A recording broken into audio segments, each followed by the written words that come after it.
आज मेरे घर वाले ने मुझे ऐसा क्या बोल दिया जिसकी वजह से मैं इतना ज्यादा रोने लगी। सबसे पहले हम यहाँ पे शहरी में उठ गए थे। उठने के बाद हम किचन में जाने लगे और जैसे किचन में आई तो देखिए मम्मी यहाँ पे रोटी बना रही थी और मुझे बोली चिकन को थोड़ी सी गर्म। यहाँ यास्मीन को हम दे देते चिकन रोटी खाने के लिए। उसके बाद दोपहर हो गए थे। जैसे की आप लोग को पता ही होगा कि आज बता जुम्मा है तो हम यहाँ पे नए नए कपड़े पहन लेते और कल ईद है उसके लिए मुझे आज पापड़ी चाट बनानी थी तो मैं जल्दी जल्दी से मैदे को सानने लगी। एक डोई लिया, डोई लेने के बाद इसको गोल से आकार दे दी। गोल से आकार देने के बाद अब इसको हम बेलने लगे थे। तो देखो गाइस इस तरह से पूरा पतला करके बेल देना है। बेलने के बाद एक स्पून ले लेना है कांटे वाले, इस तरह से इसको छेदा कर देना है ताकि ये पूरी जैसा फूले न।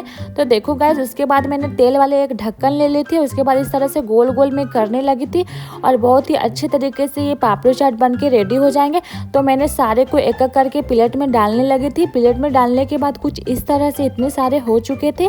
तो देखो गाइस और अब पापड़ी को फ्राई करती हूँ तेल में। तो सारे को मैंने एक एक करके फ्राई करने लगी थी तेल में। तो देखो बहुत ही अच्छे से क्रिस्पी बने थे। उसके बाद हम इसको तेल से निकालने लगे थे क्योंकि बहुत ही लाल हो चुका था। तो देखो गाइस इस तरह से हम निकाल लिए थे। इतने सारे बन के हो गए थे। और अब यहाँ पे मैं दूध को गर्म करने लगी थी क्योंकि कल ईद है इसलिए इतने सारे मैं दूध ले ली थी। और यहाँ पे मेरी मम्मी बोलने लगी कि मूंग दाल को पीस लो क्योंकि दही भाड़े बनाने थे तो जल्दी जल्दी। और यहाँ पे मैंने पीस के निकाल दी थी। उसके बाद यहाँ पे मैं गमले में इसको निकालने लगी थी। उसके बाद बहुत ही ज्यादा इसको फेंटना पड़ता है। और अब हो गया था इफ्तार के टाइम तो हम इफ्तार करने चले गए थे और यहाँ पे हमने अपने लिए दुआ की और सब लोगों के लिए भी दुआ कर ली। और यहाँ पे इमरान पकौड़ियाँ खाने लगा था और मैं भी यहाँ पे केले वाली पकौड़ियाँ खा रही थी क्योंकि मुझे बहुत ज्यादा पसंद है। उसके बाद मैंने मगरिब की नमाज पढ़ ली थी और जो मैं फेंट के रखी थी मूंग दाल को अब मैं किचन में आ गई थी इसको तलने। दही भाड़े को मैं फ्राई कर ली थी। फ्राई करने के बाद अब इसको हम निकाल लेते हैं। तो देखो इस तरह से मैं निकाल ली थी।